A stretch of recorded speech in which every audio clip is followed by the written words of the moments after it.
네, 주님 우리 가운데 함께 하십니다. 우리 옆에 계신 분들에게 임마누엘의 주님을 우리 확신하시면서 주님이 우리 가운데 함께 하십니다. 축복하며 인사하시겠습니다. 주님 우리 가운데 함께 하십니다. 함께 하십니다. 네, 오늘 예배 자리에 함께 하시는 예배당에 계시는 그리고 가정과 모인 곳을 예배당 삼는 우리 한 분 한 분들의 심령과 삶 속에 우리 아버지 하나님께로부터는 은혜와 평강이 항상 넘쳐나시기를 축복합니다. 종교개혁주일입니다.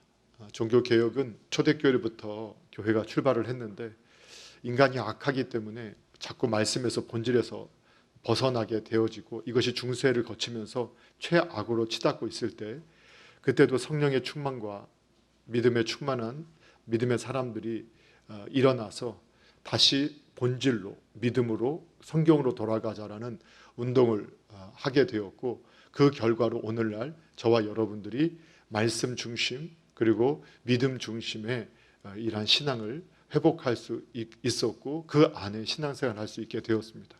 또 그 이후로부터 우리 인간의 연약함과 악함을 아는 우리 교회는 교회가 본질에서 벗어난 것들이 있다면 다시 본질로 회복하는, 그래서 개혁된 교회는 계속해서 말씀의 본질로 개혁되어야 한다라는 그것을 기억하기 위해서 오늘 10월 31일을 종교개혁주일로 지키면서 이렇게 지켜나가고 있습니다. 우리 남서울 중앙교회 모든 주의 권속들은 항상 본인 자신을 말씀에 비춰보면서 우리가 말씀에서 벗어난 것이 있다면 다시 말씀으로 돌아오게 하는 스스로 종교의 개혁가들이 되어서 이 땅에서 예수님을 생각하고 닮아가면서 또 이 땅에 예수님의 선하심을 드러내는 복의 통로로 쓰임받을 뿐만 아니라 우리의 일상의 삶이 하나님의 위대한 일로 전환되는 그 역사를 경험하고 간증하는 삶이 되시기를 주님의 이름으로 축복합니다. 그리고 이제 백신을 맞으신 분들이 70%, 2차가 80%까지 됐다라는 뉴스를 들으셨을 겁니다. 그리고 내일부터 위드 코로나가 진행이 돼서 앞으로 이제 현장에는 예배당 예배 시간마다 50%씩 예배자가 함께 참여할 수 있습니다. 우리 본당에는 약 350명이 예배를 참여하게 됩니다. 그리고 다음 주부터는 주일학교 예배도 그 정도 숫자적으로는 아마 대부분이 다 참여를 할 수 있을 것 같습니다. 그렇기 때문에 좀 어려운 부탁이긴 하지만 우리 성도님들이 분산해서 예배를 드리면 1부부터 4부까지 분산해서 예배를 드리면 모든 성도님들이 현장에서 예배를 하실 수 있을 것 같습니다. 그래서 3부 예배 때는 우리 자녀들을 데리고 오시는 학부모, 부모님들, 집사님, 우리 성도님들이 좀 예배 오시는 숫자가 좀 더 많을 수 있기 때문에 우리 자녀들을 데리고 오는 부모님들이 가능한 한 3부 예배에 좀 참여하시고 예배 시간이 조정이 가능하신 분들은 1부, 2부, 4부 예배를 들으셔서 우리가 함께 예배하면서 또 함께 은혜 받는 일에 집중해 주시면 감사하겠고 가급적이면 우리 백신을 맞으신 분들이면 현장에서 꼭 예배하시고 현장 합쳐서 50%이기 때문에 350명까지 모든 분들 다 나오셔서 예배를 나누셔서 꼭 현장에 나오셔서 예배 다시 회복하시고 현장 예배 회복되어질 수 있도록 기도하시고 힘써 주시면 감사하겠습니다. 네, 그럼에도 불구하고 우리가 이제 뉴스를 통해서 이스라엘이나 영국이나 유럽에서 위드 코로나를 진행하면서 확진자들이 기하급수적으로 늘어나는 사례들을 저희가 보게 됩니다. 그렇기 때문에 우리가 외부에서는 마스크를 이제 벗는 일이 곧 시행되겠지만 아무래도 이제 전체 코로나가 이렇게 잡히기 전까지는 실내에서는 마스크 착용, 특별히 밀집된 곳에서는 KF94를 꼭 쓰시는 것이 유익하고 손 소독과 개인 위생을 철저히 하셔서 백신을 맞으시면 위독하게 되거나 중증 환자로 가는 사례는 확연하게 떨어짐이 분명하지만 자신과 우리 이웃을 보호하기 위해서 좀 더 철저하게 노력하시고 또 백신을 이유가 있어 못 맞으신 분들도 KF94 마스크를 밀집된 공간에서 꼭 쓰셔서 자신도 보호하시고 타인도 보호해 주신다면 우리 현장 예배가 또 은혜 가운데 진행될 줄로 믿습니다. 특별히 교회는 언제나 타겟이 될 수 있는 위험성들이 있기 때문에 조금 더 긴장하시면서 우리가 방역에 힘써 주시면 감사하겠습니다. 저희가 이제 십계명을 공부하면서 십계명은 하나님을 사랑하는 법, 이웃을 사랑하는 법, 하나님을 섬기는 법, 이웃을 섬기는 법, 하나님께 영광을 돌리는 법, 또 사람을 높이는 법, 다른 사람을 높이는 법, 하나님께 찬양과 경배를 올리는 법, 또 사람들의 유익을 구하는 법이라고 이렇게 우리가 해석할 수 있다고 했습니다. 그래서 우리가 지금까지 6계명까지 말씀들을 함께 공부했는데 우리가 오랫동안 이 내용들을 좀 정리하기 위해서 오늘 제 7계명 간음하지 말라라는 말씀을 오늘 하늘에 좀 정리를 하려고 하는데 핵심의 내용들을 정리하려고 합니다. 그리고 오늘 내용을 공부하시면서 저희가 바라는 것은 우리가 율법 하나님의 말씀을 배우다 보면 우리가 죄인으로 드러날 수밖에 없습니다. 다른 사람을 죄인으로 드러나게 하는 것이 아니라 그 말씀 앞에 자신을 비춰보면 자꾸 죄를 깨닫게 됩니다. 그러나 죄가 넘치는 곳에 은혜가 넘친다고 우리가 하나님의 은혜 없이는 살 수 없고 우리가 또 하나님의 은혜를 더 필요로 하게 되는 것을 깨닫게 됩니다. 그래서 오늘 말씀을 우리가 함께 공부하면서는 그 말씀에 자신을 비춰보고 혹이라도 우리가 말씀에서 벗어난 것이 있다면 또 우리가 벗어났던 적이 있다면 철저하게 주님 앞에 자신을 드러내놓고 또 회개하고 다시 이후에는 같은 죄를 범하지 않도록 또 노력하고 또 하나님의 은혜를 구하시고 혹이라도 타인의 죄와 또 타인에 대해서는 우리가 정죄하거나 비난하거나 비판하는 이러한 도구로 사용되지 않기를 소원합니다. 그래서 여러분, 저와 여러분이 오늘 성경이 말하는 이 간음이란 무엇인가, 그리고 그 간음의 내용을 만들어내는 가정, 특히 결혼 제도에 대해서 우리가 살펴본 후에 성경이 말하는 실제적인 성범죄의 행위와 그리고 이 성범죄에서 우리가 어떻게 좀 이렇게 벗어날 수 있고 이길 수 있는 해결책들을 잠시 우리가 살펴보는 시간을 가지려고 합니다. 자, 그럼 우선은 우리가 지금까지 살펴보았던 10계명의 우리 10계명 전체 내용들을 같이 읽어보거나 암송하는 시간을 가져보도록 하겠습니다. 우리 같이 우리 1계명부터 시작해서 함께 하도록 하겠습니다. 시작. 너는 나 외에는 다른 신들을 내게 두지 말라. 너를 위하여 새긴 우상을 만들지 말라. 너는 내 하나님 여호와의 이름을 망령되게 부르지 말라. 안식일을 기억하여 거룩하게 지키라. 내 부모를 공경하라. 살인하지 말라. 간음하지 말라. 도둑질하지 말라. 내 이웃에 대하여 거짓 증거하지 말라. 내 이웃의 집을 탐내지 말라. 아멘. 오늘 간음하지 말라라는 내용도 너무나 많은 내용입니다. 어쩌면 제가 오늘 요약해서 정리하는 그 내용 한 파트 단어 하나하나가 한 주의 분량의 설교 내용이 될 수 있지만 오늘은 큰 줄거리로 그 원리적인 방향성들을 함께 살펴보도록 하겠습니다. 역시 웨인 그루덴 목사님의 기독교 윤리학이나 여러 우리 성경 연구가들의 또 목회자들의 책들을 제가 참조해서 그 내용들을 가지고 정리를 해서 요약해서 말씀을 드립니다. 일전에도 제가 소개했던 리처드 포스터의 책이 있습니다. 그 돈, 섹스, 권력이라는 책입니다. 이 책에서 우리 사회의 대표적인 범죄에 대해서 그것이 어디에서 나오는가를 살펴보게 되면 대부분이 이 권력 그리고 이 성, 섹스 그리고 재물, 돈과 관련되어 있다.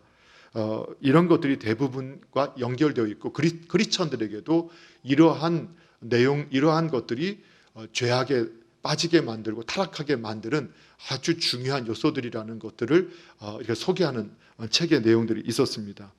실제로 최근에 뉴스를 보게 되면 예를 들면 대장동 사건이라는 것이 아주 크게 이슈가 되고 있는데 결국 거기도 보니까 돈이 문제였고 권력이 문제였었습니다.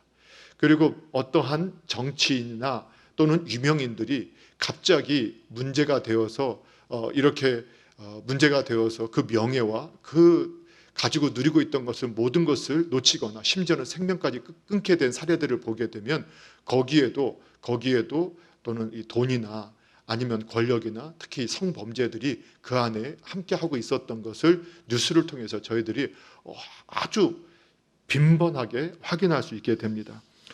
우리가 7계명 간음하지 말라라는 이런 말씀을 들으면 우리 성도님들이 살인하지 말라라는 계명처럼 내가 누군가의 생명을 목숨을 빼앗은 적이 없다 이렇게 생각하는 것처럼 나는 누군가를 간음한 적이 없다 이렇게 생각하고 이 죄는 나와 상관없는 죄라고 이렇게 인식을 할 가능성들이 있습니다. 그리고 이 간음이라는 문제 제7계명은 결혼한 남자와 결혼한 여자에게 해당되는 이러한 계명이 아닌가라고 이해할 수도 있습니다. 그러나 성경 전체를 통해서 이 7계명은 모든 성적인 문제와 연결되어 있다라는 것을 확인할 수 있게 됩니다. 그래서 교회 전통에 보면은 7계명을 해석하면서 성경을 근거로 해서 이 계명을 가족의 순결과 그리고 행복에 대한 계명으로 이해를 했습니다. 이 계명을 잘 지키라는 것은 가족의 순결을 지킬 뿐만 아니라 또 우리 가족뿐만 아니라 타인의 가족을 돌보고 행복하게 만들기 위해서 어떻게 하는가를 가르쳐주는 계명이 바로 이 간음하지 말라는 개념으로 이해했습니다. 그래서 칼빈도 기독교 강요에서 이 파트를 결혼 생활의 깨끗함과 순결에 관한 내용으로 이해를 하고 저술을 한 것을 볼 수 있게 됩니다. 자, 그러면 우리가 간음하지 말라라는 이 의미가 어떤 의미를 갖고 있는가? 이 간음이라는 나하프라는 히브리어를 보게 되면 이것은 결혼한 사람과 그 합법적인 배우자 외에 다른 사람과 자발적인 성관계를 맺은 것을 간음이다라고 표현하고 있는 것을 보게 됩니다. 그러니까 나의 배우자, 합법적인 내 배우자 외에 다른 사람과 자발적인 성관계가 바로 간음입니다. 그러니까 이 성경이 분명히 전제하고 있는 게 있죠. 그게 뭐냐? 결혼입니다. 합법적으로 결혼한 배우자 외에 그것이 자발적인 성관계라 할지라도 그것은 간음이다라고 이렇게 정의를 내리고 있다라는 것을 보게 됩니다. 우리가 살인하지 말라에 대해서도 예수님께서 산상 설교를 통해서 새로운 해석을 해주셨던 것처럼 이 간음하지 말라에 대해서도 예수님이 직접 해석을 해주신 내용이 있어요. 좀 길지만 우리가 함께 읽어볼 필요가 있습니다. 마태복음 5장 27절로 32절의 말씀을 우리 같이 한번 말씀을 좀 묵상하시면서 읽어보도록 하겠습니다. 시작. 또 간음하지 말라 하였다는 것을 너희가 들었으나 나는 너희에게 이르노니 음욕을 품고 여자를 보는 자마다 마음에 이미 간음하였느니라. 만일 내 오른눈이 너로 실족하게 하거든 빼어내버리라. 내 백체 중 하나가 없어지고 온몸이 지옥에 던져지지 않는 것이 유익하며 또한 만일 내 오른손이 너로 실족하게 하거든 찍어내버리라. 내 백체 중 하나가 없어지고 온몸이 지옥에 던져지지 않는 것이 유익하니라. 또 일러스되 누구든지 아내를 버리려거든 이혼 증서를 줄 것이라 하였으나 나는 너희에게 이르노니 누구든지 음행한 이유 없이 아내를 버리면 이는 그로 간음하게 하며 또 누구든지 버림받은 여자에게 장가드는 자도 간음함이니라. 아멘. 예수님께서는 이 간음하지 말라라는 것에 대해서 단순하게 합법적인 배우자 외에 자발적인 성관계뿐만 아니라 음욕을 품는 마음의 상태가 이미 간음이다라고 말씀하시고 그런 간음했던 눈, 손과 발을 찍어 빼버리기까지 결단을 하라고 우리에게 권면을 하고 있습니다. 특별히 여기서 이 말씀에서 그러면 이 말씀은 역시 남자들에게만 주는 말씀이냐? 그렇지 않습니다.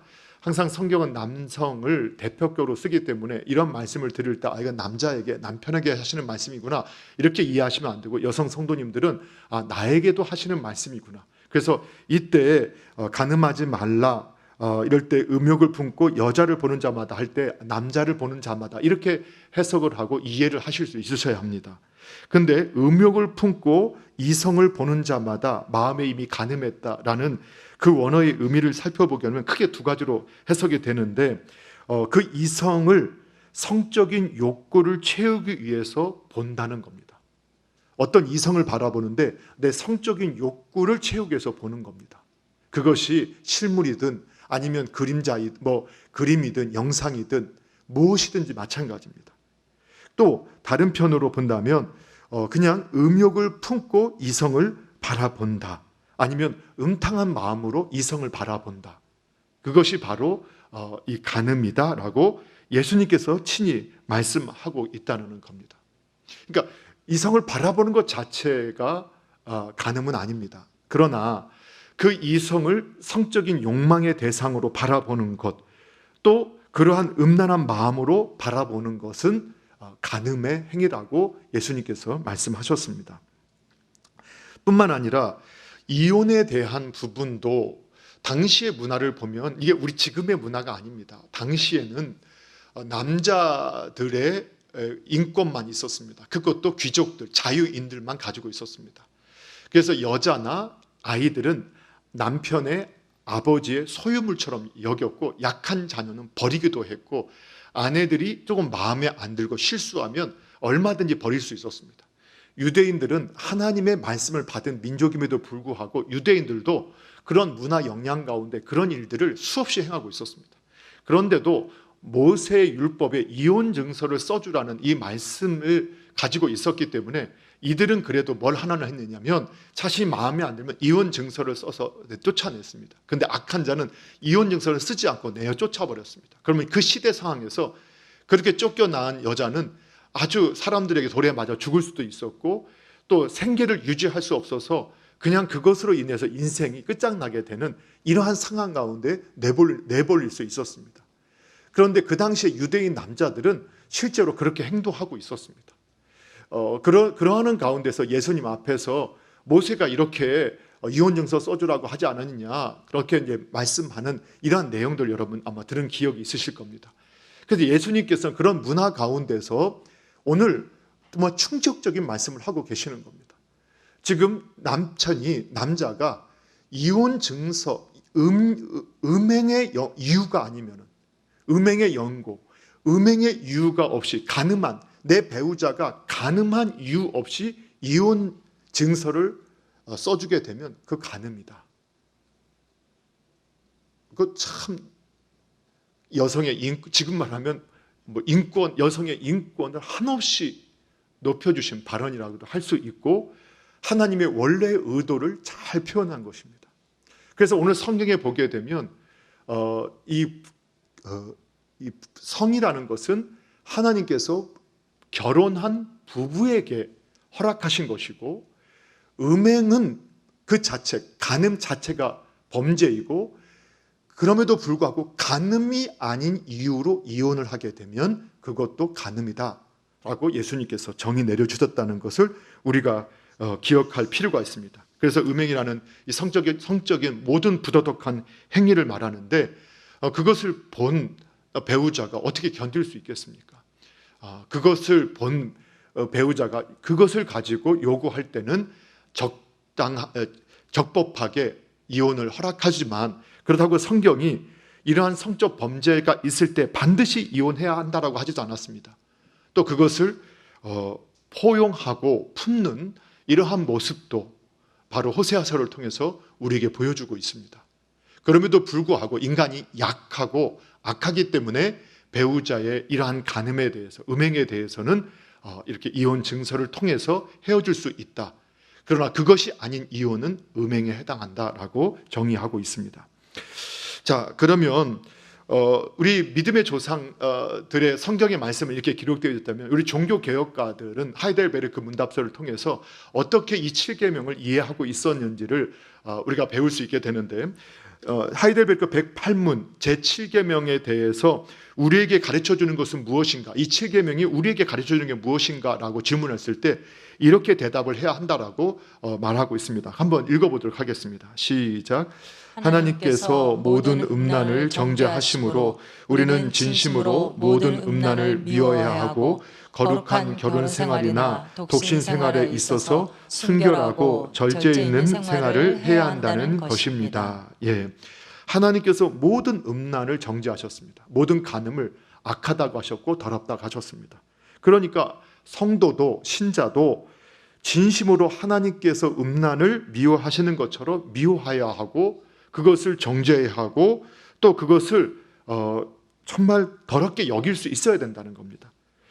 뿐만 아니라 거룩한 결혼 생활이 정말로 구별을 내고 행복한 결혼 생활이 되기 위해서, 또 독신에 대해서 우리나라 문화에서는 굉장히 큰 문제로 보지만 성경에서는 마태복음 19장 11절과 12절에 보면은 천국을 위해서 스스로 홀로 사는, 혼자 독신을 하는 것도 하나님의 선한 뜻을 이룰 수 있는 방식이라고 성경이 말씀하고 있습니다. 그래서 기독교 문화 가운데서는 독신이 꼭 문제는 아니라고 할 수 있습니다.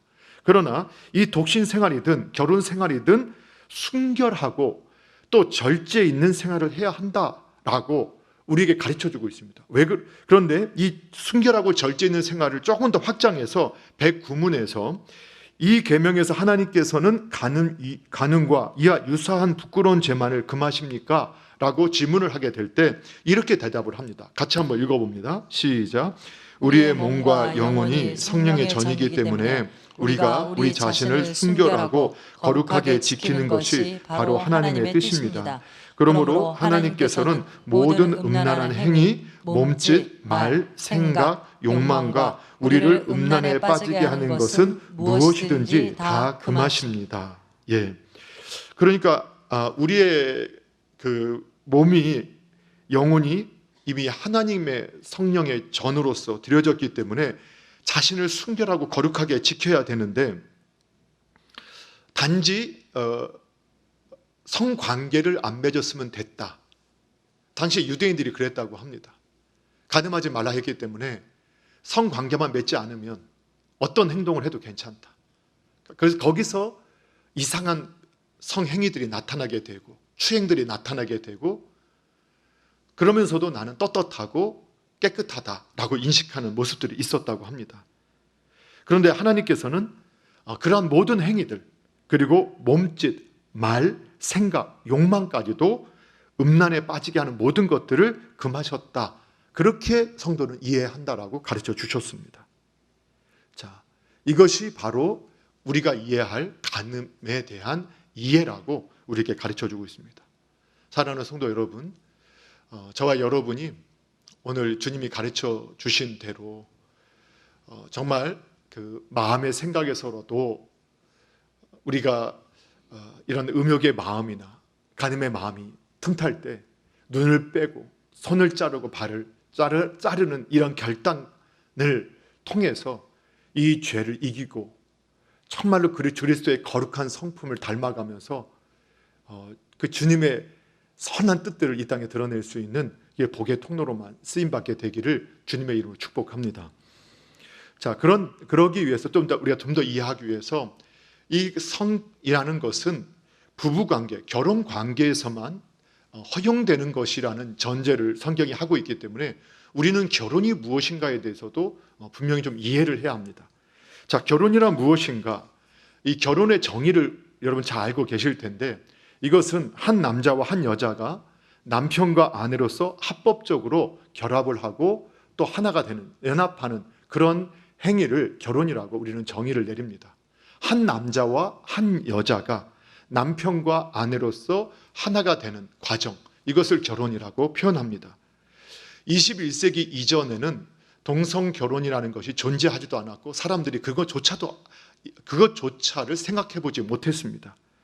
그러나 2000년대, 1900년대부터 시작해서 나타났던 이 동성애에 대한 인권이라는 것을 가장한, 그런데 이것들을 보면서 우리는 이것이 새로운 현상이 아니라 하나님의 말씀을 거역하고 바벨탑을 쌓으면서 하나님의 자리에 앉아서 우리의 삶을 하나님 없이 행복하게 만들어 보겠다고 했던 인간들의 모습이라는 것을, 죄된 모습이라는 것을 여전히 우리는 해석해낼 수 있게 됩니다. 그래서 2001년에 실제로 네덜란드에서 이 동성 결혼이 합법화되었고, 아직도 보수적인 기독교인이 1억이 된다고 하는 미국에서 2015년 6월 26일 날 이때 동성 결혼이 합법화되어지게 되었습니다. 그러면 이것이 합법화되어지게 되면 어떻게 되냐? 헌법도 결혼에 대한 정의도 바뀌어지게 되겠죠. 그래서 이제는 한 남자와 한 여자의 결합이 아니라 이제는 사람 간의 결합, 그건 나중에는 사람들 간의 결합이 되어지게 될 것이고, 그 후에는 그냥 원하는 그것의 결합이라고 이렇게 이해될 수도 있게 되어진다는 겁니다. 그런데 성경의 근거에서도 역시 한 남자와 한 여자의 결합이 합법적인 결합이 결혼이라는 것을 우리는 확인할 수 있지만, 성경의 근거에서 결혼을 좀 더 깊이 들어가 보면 결혼은 하나님 앞에서의 서약입니다.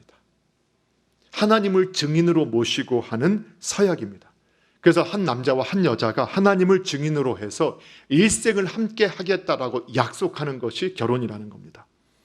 이것을 어디서 확인할 수 있느냐? 선지자 말라기서를 통해서 우리가 확인할 수 있게 되는데, 말라기서 2장 14절에는 이런 말씀이 있습니다. 같이 한번 읽어보도록 하겠습니다. 시작.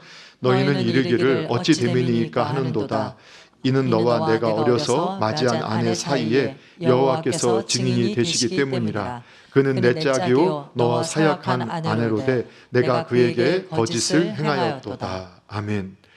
예, 말라기서 여러분 잘 아실 겁니다. 이스라엘 백성들이 하나님을 정말 잘 섬긴다고 스스로 생각합니다. 그런데 이스라엘 백성들에게 자꾸 어려운 일이 찾아옵니다. 그러니까 하나님 앞에 투털투털 대는 겁니다. 우리가 하나님을 이렇게 잘 섬기고 예배도 잘 드리고 열심히 드리고 하는데 이렇게 이런 문제가 생깁니까? 그랬더니 그 11조와 헌물을 네 총독에게 한번 가져가 봐라. 이 절뚝거리고 쓸모없는 거 가져오는 네 총독이 기뻐하겠냐?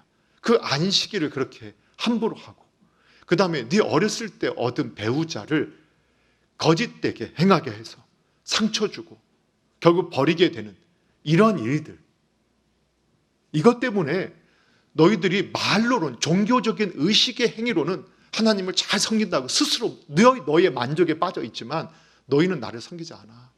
그래서 이런 일이 벌어지는 거야.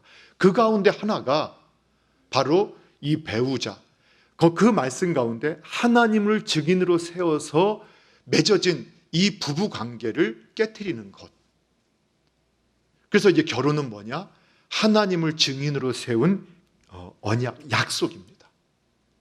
계약이 아닙니다. 결혼은 네가 나한테 이만큼 해주면 나도 너한테 이만큼 해줄게가 아닙니다.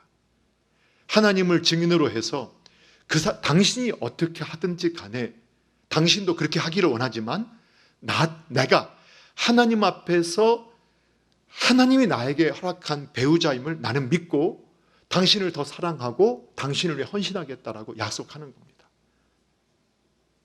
그게 결혼이라는 겁니다.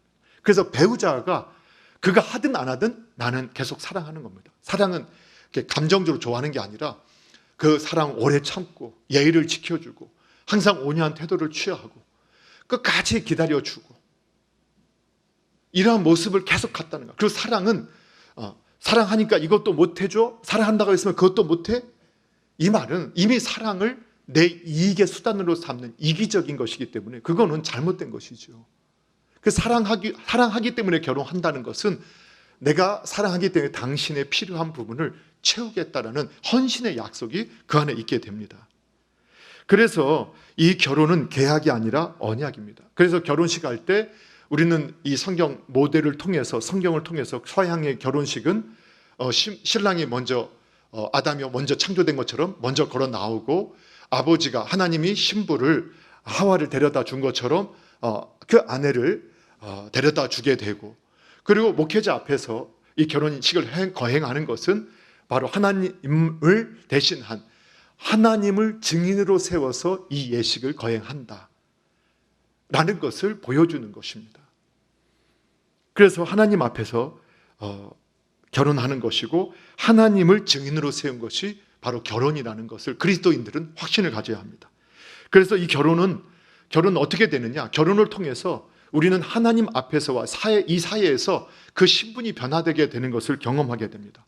여러분 마태복음 19장 6절에 보게 되면 아주 유명한 말씀, 결혼에 대한 아주 유명한 말씀이 있죠. 그런즉 이제는 둘이 아니요 한 몸이니 그러므로 하나님이 짝지어 주신 것을 사람이 나누지 못할지니라. 예, 결혼은 하나님이 짝지어 주신 겁니다. 그래서 우리 그리스도인들은 이렇게 우리가 믿음으로 고백할 수 있어야 됩니다. 저는 중매로 결혼했는데 우리 연애로 내가 택했어요. 아니요. 결혼을 했다면 우리는 나는 어쩔 수 없이 결혼했어요. 이런 말 하시면 안 됩니다. 믿음으로라도 그런 말 하시면 안 됩니다. 그러니까 하나님이 짝지어 주셨습니다. 이 사람 하나님이 만나게 해주셨습니다. 짝지어 주셨다는 겁니다. 한 몸 되게 하셨다는 겁니다. 둘이 아니라 하나로 하나님께서 보시겠다는 겁니다. 그래서 그 신분에서 하나님과의 관계 속에서, 물론 신앙은 개인적이지만 그러나 이 부부를 한 몸으로 하나님께서 보시겠다. 그 영적인 관계, 하나님이 짝지어, 하나님이 개입하셨음을 말씀하시면서 영적인 관계에 변화가 있음을 말합니다. 그리고 창세기 2장 24절에서 내 부모를 떠나라는 말씀을 주시죠. 그래서 새로운 사회 구성으로 출발하게 되는 것은 부모를 떠나서 그 배우자와 연합하여서 한 몸을 이루고 새로운 가정을 이룰 때, 그때 사회 한 구성으로서 역할을 감당하게 되는 성숙한 한 사회 구성이 되는 것을 인정하게 되었다는 겁니다. 그래서 이 결혼이라는 것은 하나님 앞과 사람 앞에서 그 한 사람의 지위가 역할이 변화되게 되는 과정을 우리에게 보여줍니다. 자, 성경적인 그 성경의 내용에서 보면은, 그리고 이 결혼, 성경에서 말하는 결혼의 제도를 보면 한 남자에게는 한 여자, 일부 일처제를 우리에게 가르쳐 줍니다. 어떤 분들은 성경에 보니까요, 족장들이 일부 다처제를 하고 있지 않습니까? 그래서 몰몬교나 많은 이단들 중에서는 이것을 주장하는, 그리고 법에 그것을 명시하는 이단들이 있는 것들을 보게 됩니다. 그러나 우리가 성경 전체를 관통해서 보게 되면 일부 다처제의 가정이 원활하거나 그리고 행복했거나 문제가 없었던 그런 가정이 존재하지 않습니다. 항상 문제가 있는 걸 보여줌을 통해서 하나님의 허용이라는 신학적 용어를 쓰고 있는데, 하나님의 인간의 문화와 상황 가운데 그것을 허용한다 할지라도 그걸 하나님 기뻐하시는 것이 아니라는 것을 그걸 통해서 우리에게 보여줍니다. 그러면 일부 일처제라는 것 성경에 나옵니까? 예, 나옵니다. 그것을 우리가 유추해서 해석할 수 있는 것, 첫 번째는 창세기 1장 27절에서 하나님께서 남자와 여자를 하나님의 형상으로 창조하셨습니다. 그때 그거 아닙니다. 예, 하나님이 하나님의 형상으로 남자와 여자를 창조하셨는데, 그때 남자 한 사람에 여자 한 사람을 창조하셨습니다. 남자들 가운데 여자 하나를 창조하셨거나 여자들 가운데 남자 하나를 만드시지 않았습니다. 예, 그러니까 남자 하나, 여자 하나를 만드시고 생육하고 번성하고 땅에 충만하라는 사명을 주셨습니다.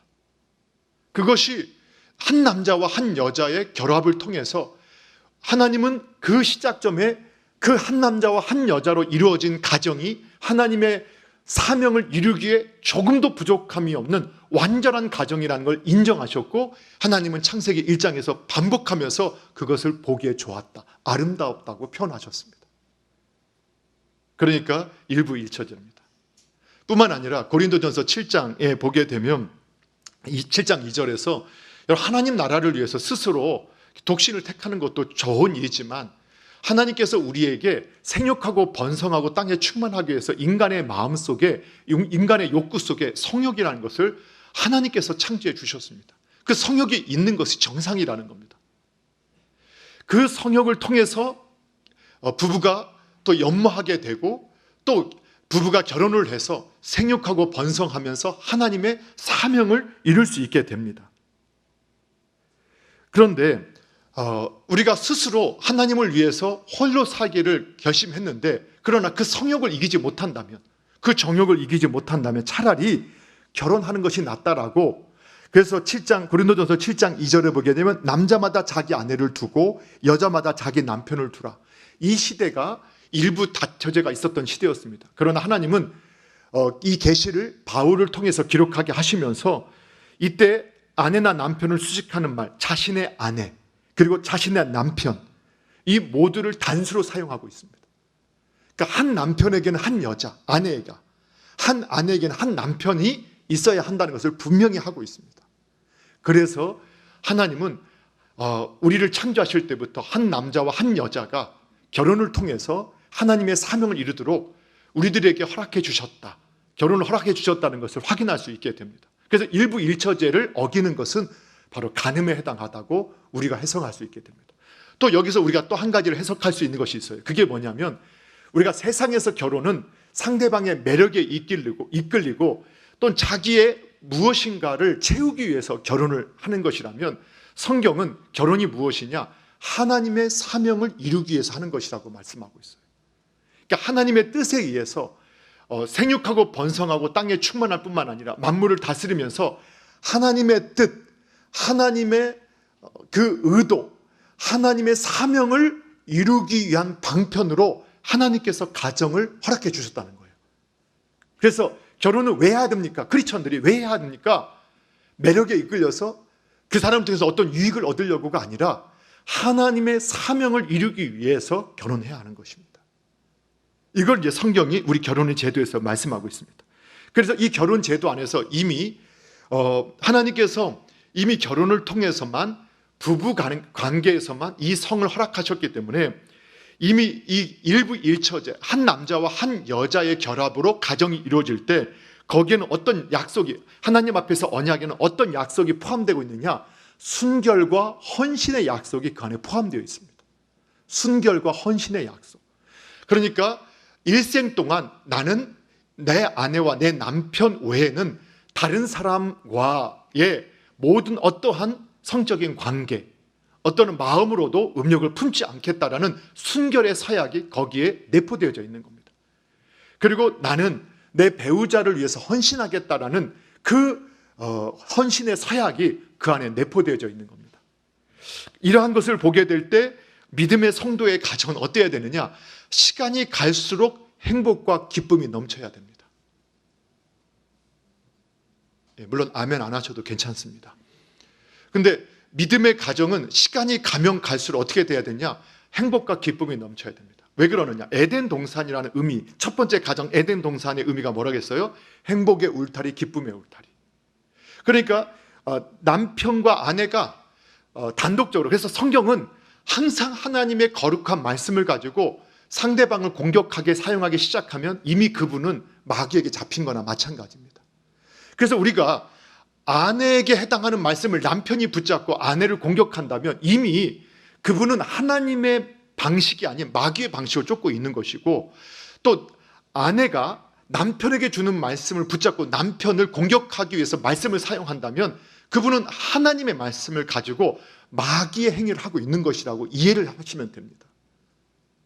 그렇기 때문에 오늘 그 성경대로 우리가 하나님 말씀 앞에 있게 되면 그것이 남편의 헌신이든 하나님 앞에 순종이든 아내의 순종이든 간에 진실한 크리스찬이 하나님의 말씀 앞에 순종하게 되면 순종하는 곳에는 반드시 하나님의 복이 있고 하나님의 임재가 있습니다.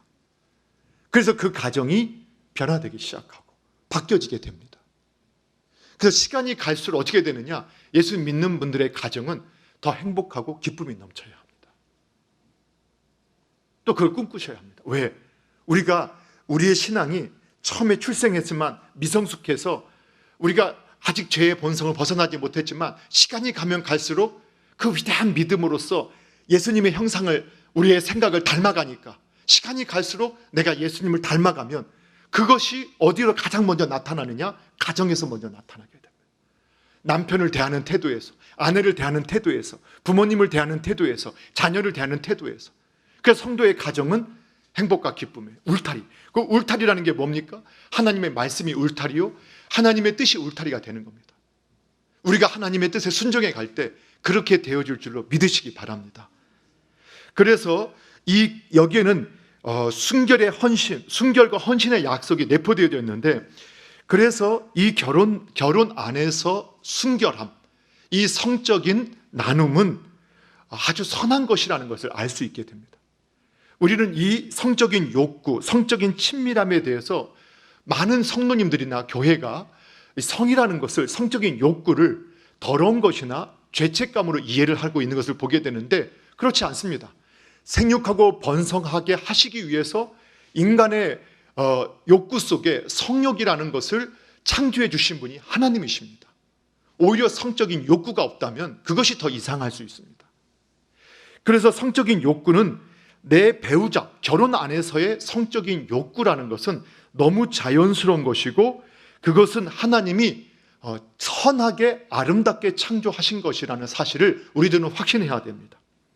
뿐만 아니라 이러한 성적인 관계를 통해서 관계가 단지 성적인 관계뿐만 아니라 하나님 창세기 2장 25절에 보게 되면 아담과 하와가 벌거벗었지만 부끄러워하지 않았습니다. 왜 그랬을까요? 하나님의 생각으로 서로를 바라봤고 그들이 하나님과 깊은 교제 가운데서 하나님을 닮아가고 있었기 때문에 하나님의 의도대로 스스로를 바라보고, 그리고 하나님과의 친밀한 교제 가운데 인간 간에, 남편과 아내 안에도 친밀한 교제가 있었기 때문에 거기에는 더러운 것이 틈타지 않았습니다. 그래서 자신의 어떤 것도 숨겨지지 않았습니다. 그렇기 때문에 그때는 그 결혼 관계에서는 성적인 연합뿐만 아니라 인간 관계에서도 아주 친밀한 연합이 이루어졌던 것을 보게 됩니다. 그런데 이 부부 관계에 이 성적인 것이, 그리고 이 친밀한 교제가 수치가 되고 부끄러움이 되어지게 되고 비난이 되어지게 되는 것이 언제부터느냐? 인간의 타락 때문입니다. 인간이 타락하고 난 이후에 창세기 3장 7절에 보게 되면 그때 인간의 그 결혼 관계가 인간의 친밀함, 부부간의 친밀함이 깨어지고, 그리고 이 성적인 것에 대해서도 그것이 성경적인 아름다움이 아닌 수치로 여겨지게 되는 것이 나오게 됩니다. 왜냐? 3장 7절에 보는 거 보면 눈이 밝아진 그들이 벌거벗은 줄 알고 부끄럽게 여겨서 그 자신들의 은밀한 부분들을 가렸다라고 성경이 말씀하고 있는 것을 보게 됩니다. 다시 말하면 그들이 관계에서, 인간 관계에서도 정신적으로, 감정적으로 장애가 발생했다는 겁니다. 그 여러분 잘 아실 겁니다. 그래서 이때 아담도 그렇게 하와를 하나님의 뜻으로 보면서 내 살 중에 살이요 내 뼈 중에 뼈라 했던 그 아담이 저 여자 때문에 하고 모든 책임을 여자에게, 여자도 뱀에게 전가하면서 관계가 어떻게 되느냐? 서로를 책임을 전가하는 관계가 되어지게 됩니다. 그래서 하나님의 질서 아래에 있는 가정은 남편이 아내를 덮어주고 아내가 남편을 덮어주는데, 하나님을 떠나 있는 이러한 가정을 보게 되면 어떤 일이 벌어지느냐? 계속해서 남편이 아내를 비난하고 아내가 남편을 비난하고 이런 관계가 되어지는 것들을 볼 수 있게 됩니다. 자, 그렇기 때문에 이 3장 7절에 보게 되면 이 벗은 것을 수치스럽게 여긴 것, 하나님의 의도대로 아니라 다르게 사용할 수 있다라는 것을 깨닫고 그 죄책감, 수치감을 그들이 가졌던 것을 보게 됩니다. 그럼에도 불구하고 우리가 잠언 묵상을 통해서 잠언 5장이나 잠언서 곳곳에 보게 되면 타락한 이후에도 결혼한 부부에게 성은 여전히 선한 것으로 해석되어지는 것을 이 잠언서를 통해서 확인할 수 있게 됩니다. 오직 부부에게만 허락한 것이라는 것을 계속해서 언급하고 있고, 아가서 같은 경우도 결혼 전과 결혼 후를 나누면서 이 성에 대해서 우리에게 가르쳐주고 있는 것을 보게 됩니다. 자, 그 후에 다른 것들이 있지만 대부분은 정리를 하고, 그렇기 때문에 성경에서는 이러한 친밀함을 하나님께서 허락하신, 부부에게 허락하신 그것을 깨트리는 이 간음을 지속적으로 반복적으로 언급하면서 죄라고 분명하게 말씀하고 있습니다. 이 간음은 결혼으로 한몸된 그 부부 사이에 다른 사람을 끌어들이는 죄악입니다. 뿐만 아니라 이 결혼은 그리스도와 교회의 모형인데, 바로 이 간음 행위 자체가 이미 하나님과 그 모형을 깨트려 버리는, 그렇기 때문에 신실한 신앙 안에서 벗어났다는 것을 보여주기 때문에 이미 간음은 범죄입니다.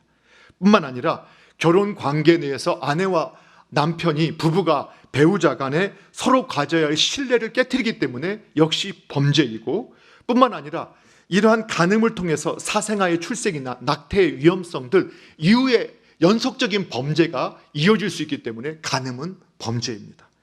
또한 간음은 자주 한 사람의 삶을 파괴하는다는 것을 성경 잠언서에서 반복해서 우리에게 가르쳐주고 있을 뿐만 아니라 우리가 우리나라의 현실에서도 정말 그렇게 명예롭고 권력 있고 힘 있고 또 재력이 있는 사람들이 그 성추행 또 성적인 범죄 때문에 자살을 하거나 모든 것을 잃어버림으로 그 삶 자체가 파괴되는 것들을 얼마든지 확인할 수 있습니다. 여러분, 그 유명한 다윗조차도, 하나님의 마음에 합했던 다윗조차도 이 성범죄를 피하지 못했습니다. 그것을 우리가 인식해야 됩니다. 자, 그렇다면 구체적인 성경에 나오는 성범죄와 그 해결책은 무엇이냐? 간략하게 이 부분을 하나하나 다뤄야 되겠지만 그냥 단어만 말씀을 드린다면, 첫 번째, 우리가 성경에서 지금 말씀드린 걸 다 정리해서 성경에서 그러면 부부 관계를 떠난 모든 성관계는 성범죄, 간음입니다. 그래서 정리를 하면 간음이 아닌 이유로 이혼한 것은 간음입니다. 아주 구체적인 사례, 아직 뭔가 특별한 경우들을 제가 말씀드리는 게 아닙니다. 원리적인 측면을 말씀드립니다. 두 번째, 일부 다처제는 간음입니다. 우리가 이미 공부했습니다. 세 번째, 레위기서에 보게 되면 고대에도 그렇고 오늘날도 근친상간의 범죄가 있는 경우들을 보게 됩니다. 근친상간은 범죄, 간음입니다. 네 번째, 동성애가 또 성경에 보면 나오고 있어요. 동성애가 간음입니다. 다섯 번째, 혼전 성관계가 성경에도 나오게 되는데 혼전 성관계도 범죄입니다. 간음입니다. 특별히 약혼을 했다고 해서 혼전의 성관계를 하는 것조차도 성경의 관점으로 보면 간음에 해당하다고 할 수 있습니다. 왜냐하면 정말 그분과 결혼할 수 있을지 없을지 그건 아무도 모르기 때문입니다. 결혼식을 올리기 전까지는 공식적인 부부가 아니기 때문입니다. 그렇기 때문에 연인이 친밀함을 느끼고 접촉하는 것은 자연스러운 현상입니다. 그래서 자연스럽게 이렇게 손을 잡거나 허경영하거나 이렇게 팔짱 끼는 다독이는 이러한 정도의 신체 접촉이 분명히 필요하지만 어떤 성적인 자극을 이렇게 하게 되는 이러한 것들은 분명히 간음에 해당하다는 것을 이해할 수 있어야 됩니다. 그것을 피하기 위해서 노력해야 합니다. 자, 그러면 그 외에도 특히 많은 간음의 모습들이 나오지만 오늘 간략하게 정리를 드리고, 그러면 이런 죄악에서 우리가 어떻게 이길 수 있는가? 이 죄악을 이길 수 있는 해결책은 무엇인가? 간략하게 또 말씀을 드립니다. 첫 번째는 이러한 간음의 상황을 만들지 말아야 됩니다. 그리고 이 상황을 피해야 합니다. 잠언서 6장 27절 28절의 말씀입니다. 같이 한번 읽어봅니다. 잠언서 6장 27절 28절 함께 했습니다. 시작. 사람이 불을 품에 품고서야 어찌 그의 옷이 타지 아니하겠으며 사람이 숯불을 밟고서야 어찌 그의 발이 되지 아니하겠느냐. 아멘. 거짓말하지 말라는 겁니다. 여러분, 우리가 알아요. 그것에 가면 유혹받는다는 거 알아요. 그런데 괜찮다고 하면 안 된다는 겁니다. 요즘에 우리나라의 우리나라의 성문화들이 더 대표적이고 은밀하게 숨어들면서 곳곳에 안마방이라든가 노래방이라든가 방이라 하는 건전한 곳도 있지만 도우미들을 부르고 또 이렇게 하면서 성적인 그 어떤 행위를 제공받는 곳들이 있어요. 또 술집도 그냥 물론 저와 여러분 술집을 같이 않겠지만 술집에도 이렇게 성적인 것을 주고받을 수 있는 그런 곳이 있어요. 그걸 알면서도 그것을 출입하면서 나는 나를 지킬 수 있다고 하는 것은 스스로를 속이는 것이라고 말씀하고 있습니다.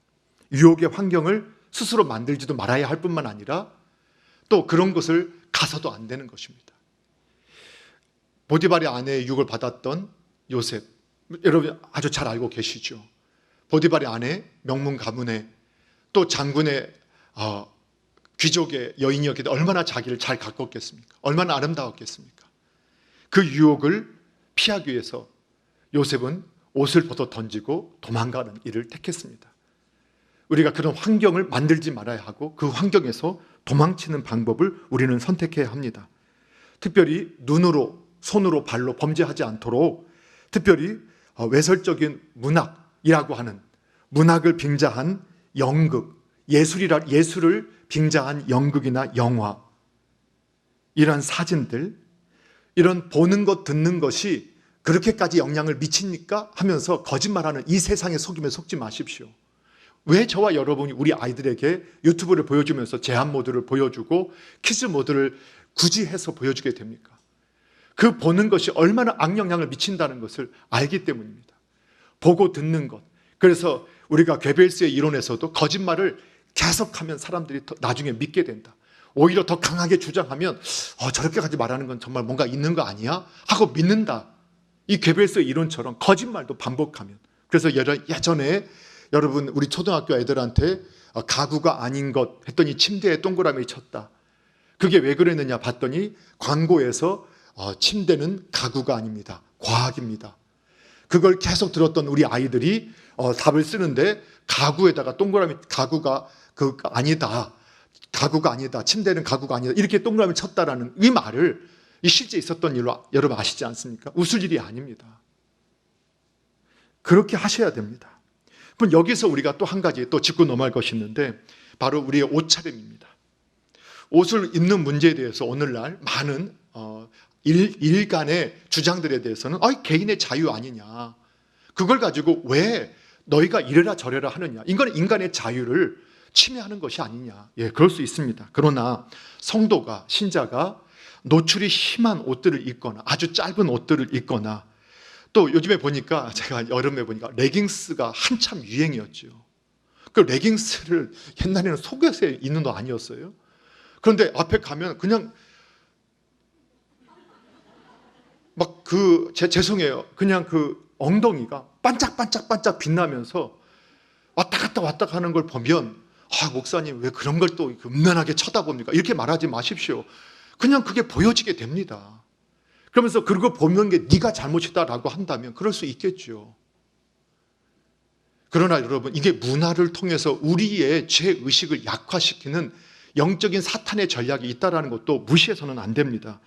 이러한 옷차림에 대한 문제는 종교개혁가 시대도 있었습니다. 그래서 요한 칼빈이 그가 기독교 강요에서도 문란한 의복과 음탕한 몸짓과 추악한 언사로 다른 사람의 정절을 유혹하는 것은 잘못된 것이라는 것을 분명히 말했어요. 그러니까 문란한 의복, 음탕한 몸짓, 추악한 언사, 이게 인간의 모습은 변하지 않는 거예요. 그런데 그 당시에 몸 파는 여인들이 입었던 옷들을 현대 여성들이 입고 현대 남성들이 입어요. 존 스토트 목사님은 이 부분에 대해서, 여성의 옷 입는 문제에 대해서 이 간음 행위와 밀접하게 연관이 있다, 이것을 강조하면서 이렇게 설명했어요. 자신을 매력 있는 여자로 만드는 것과 자신을 유혹적인 여자로 만드는 것은 다르다. 다시요. 자신을 매력 있는 여자로 만드는 것과 자신을 유혹적인 여자로 만드는 것은 다르다. 여자들은 그 차이를 알고 있다. 그리고 우리 남자들도 마찬가지다. 오늘날은 섹시한 것, 성적인 것이 아름답다라고 속이는 시대입니다. 그런데 우리 크리스천들자도 그 말에 동의해서는 안 됩니다. 그 성경의 말이 아닙니다. 세상의 말입니다. 여러분, 매력적으로 옷 입으시고 꾸미시는 것 잘하시는 겁니다. 크리스천들이 좀 매력적이게 옷도 입으시고 꾸미시기 바랍니다. 그러나 스스로 압니다. 이런 옷차림이 유혹적이고 성적이라는 것을 안다면 그것은 하지 않아야 합니다. 두 번째, 어떻게 우리가 이 음란의 죄를, 간음의 죄를 이길 수 있느냐? 예수님 말씀 따라야 합니다. 이미 우리가 읽어보셨지만 마태복음 5장 29절 30절 다시 한번 읽어보도록 하겠습니다. 함께 있습니다. 시작. 만일 내 오른 눈이 너로 실족하게 하거든 빼어내버리라. 내 백체 중 하나가 없어지고 온몸이 지옥에 던져지지 않는 것이 유익하며, 또한 만일 내 오른손이 너로 실족하게 하거든 찍어내버리라. 내 백체 중 하나가 없어지고 온몸이 지옥에 던져지지 않는 것이 유익하니라. 예, 만약에 내 눈이 범죄하면 눈을 뽑으셔야 합니다. 내 손이 음란한 곳을 찾아가고 그 돈을 지불하고 있다면 손을 잘라버리셔야 합니다. 내 몸이 가지 말아야 할 곳으로 내 발이 내 몸을 이끌고 있다면 그 발목을 자르셔야 합니다. 왜 아무도 아멘을 안 하시나? 예, 실제로 3세기에서는 3세기 크리스천들은 이 말씀을 문자적으로 해석해서 실제로 자기의 눈을 뽑고 자신의 발을 자른 분들도 있었습니다. 그러나 성경의 예수님의 의도는 분명히 그것이 아니었을 겁니다. 여러분, 설사 오늘 말씀 속에서 내 과거에 아니면 다른 사람의 과거에 이런 일이 있다는 걸 기억하시면서 혹시 정죄하거나 스스로 정죄하는 일이 없기를 바랍니다. 우리 모두가 죄인일 뿐입니다. 단지 하나님 말씀 앞에 자신을 비춰보면서 가늠한 여인에게 나도 너를 정죄하지 않겠다.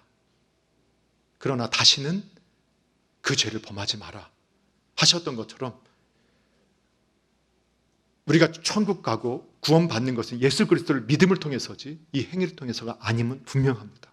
그러나 우리가 하나님을 닮아가고 주님의 영광의 통로로서 우리 자신을 지키기 위해서 우리는 마치 눈을 뽑을 결단, 손과 발을 자를 결단과 같은 결심을 가지고 이 우리를 유혹하는, 이 눈을 유혹하고 우리 손과 발을 유혹하는 이 음란한 것에서 나를 지키려고 결단을 하셔야 된다는 겁니다.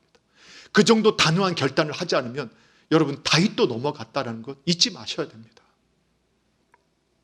마지막으로 성령님을 의지하고 기도하셔야 됩니다. 너무 당연한 내용들이죠. 사도 바울은 너희가 육신대로 살면 반드시 죽을 것이지만 영으로서 몸의 행실을 죽이면 살 것이다. 로마서 8장 13절에서 하나님께서는 사도 바울을 통해서 이 말씀을 우리에게 주셨습니다. 육체세로 살면 죽게 되어 있습니다. 내버려두면 안 됩니다. 그 욕망을 내버려두면 안 되고 영으로서 그 몸의 행실을 죽여야 됩니다. 잘못됐구나 깨달으셔야 됩니다.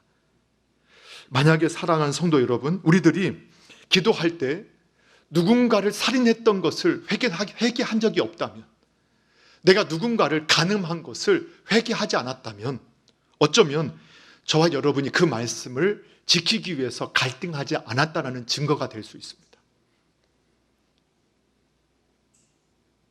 정말 내가 누군가를 미워했던 것만으로도 나는 살인자였구나. 지옥불에 떨어질 만큼 살인자였구나. 내가 누군가에 대해서 어떤 그림을 보면서 음란한 마음을 품었을 때 내가 지옥에 떨어질 만한 죄를 범했구나. 내가 없는 것, 다른 것을 위해서 눈물을 흘리면서 처절하게 기도하지만 근데 정말 그것이 죄악이라고 가슴을 찢으면서 회개하며 기도한 적이 있는가? 그러니까 변화되지 않습니다.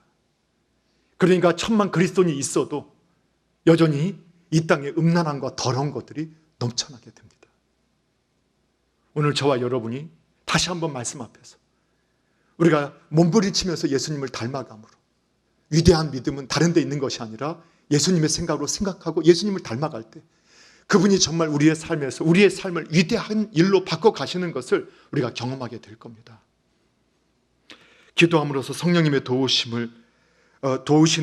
기도함으로 성령님이 우리를 도우시는 이 신비함의 실체를 경험하시고 우리의 삶이 점점 거룩해져 가고 주님과의 깊은 교제의 기쁨을 누리게 됨을 우리가 경험하는 우리 남서울 중앙교회당에 속한 모든 분들 되시기를 주님의 이름으로 축복합니다. 다시 한번 마지막 부탁을 드리는 것은 이 오늘 말씀을 가지고 스스로를 정죄하거나 또 타인을 정죄하기 위해서 이 말씀을 사용하지 마시고 오히려 죄가 넘치는 곳에 은혜가 넘쳤다. 그럼 죄를 일부러 짓자는 것은 아닐 겁니다. 죄를 깨닫게 되면 하나님의 은혜가 더 크다는 것을 우리는 경험하게 될 것입니다. 그러나 같은 죄를 범하지 않기 위해서 오늘 몸부림치며 노력하며 주님의 영광의 도가 되는 그런 은혜가 있기를, 자신도 누구도 정죄하지 않는 복의 통로가 되기를 주님의 이름으로 축복합니다. 기도하겠습니다. 하나님 아버지 감사합니다. 오늘도 저희들에게 귀한 은혜 믿음 주시고 주의 말씀 앞에 있게 해주셨습니다. 말씀을 따라 살게 하여 주시고 또 주님 저희들의 삶을 통해서 주님의 주님 되심이 증거되어지게 하시고 주님의 형상이 드러나게 하여 주셔서 주님의 그 위대하심이 나타날 수 있도록 우리의 삶을 통해서 역사하여 주시옵소서. 예수님의 이름으로 기도합나이다. 아멘.